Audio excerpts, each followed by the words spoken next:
जी हाँ नाज़रीन, drama serial बच्चों की नेक्स्ट आने वाली एपिसोड में आप देखेंगे कि मुसर्रत जब देख लेती है फवाद और बुशरा को एक साथ, तो उस वो सोचती है कि क्यों ना ये बात जाकर सबा बेगम को बताई जाए ताकि बुशरा का रिश्ता ही ना हो पा रहा, और वहाँ पर जाकर एक हंगामा खड़ा कर देती है। जब सबा बेगम उसे घर से निकालने का कह रही होती हैं तो शोर सुनकर दुर्दाना वहाँ पर आ जाती है, और दुर्दाना को देखते ही मुसर्रत सवाल करती है कि तुम यहाँ पर क्या कर रही हो, और सबा बेगम तो जल्दी पर तेल छिड़कने का काम करती हैं और उसे बताती हैं कि ये जव्वाद की बीवी है और तुम नहीं जानती हो क्या। जिस पर मुसर्रत कहती है ये शादी कब हुई, जिस पर कहती है सबा बेगम कि ये शादी तुम्हारी माँ और बहन की मर्जी से ही हुई है और वो लोग तो शामिल भी हुए थे। ये सुनते ही मुसर्रत के तन बदन में आग लग जाती है, जो यहाँ पर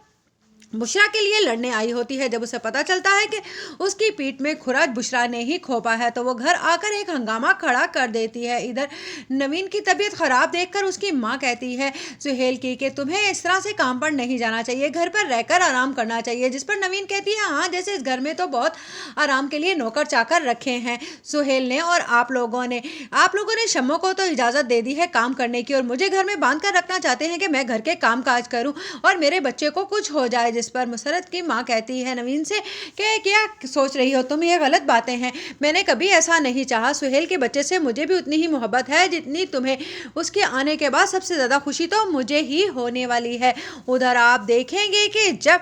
अब बुशरा घर आती है तो मुसर्रत उसका गला दबाने की कोशिश करती है और कहती है कि तूने मेरी पीठ में घुरा छोपा है और तूने ये तक नहीं बताया कि तूने दुर्दाना का रिश्ता वहाँ करा दिया है, और ये फवाद के साथ जो तू गुलछर्रे उड़ाती फिर रही है, अब मैं तुझे हरगिज भी खुश नहीं रहने दूंगी। जिस पर मुसर्रत की माँ एकदम से बुशरा की तरफ देखती है और कहती है बुशरा ये क्या कह रही है मुसर्रत। जिस पर कहती है बुशरा मैं आपको सब कुछ बताने ही वाली थी। जिस पर मुसर्रत कहेगी आपको सब कुछ बताने वाली नहीं थी, ये वही बुशरा है जिसकी आप लोग कस्में खा रहे थे कि बुशरा हमारी बहुत ही ज़्यादा नेक है, और सुहेल भाई को भी ऐसा ही लगता था। ये फवाद के साथ रेस्टोरेंट में फिर रही थी, बस इसी बात की खबर लेने जब मैं फवाद के घर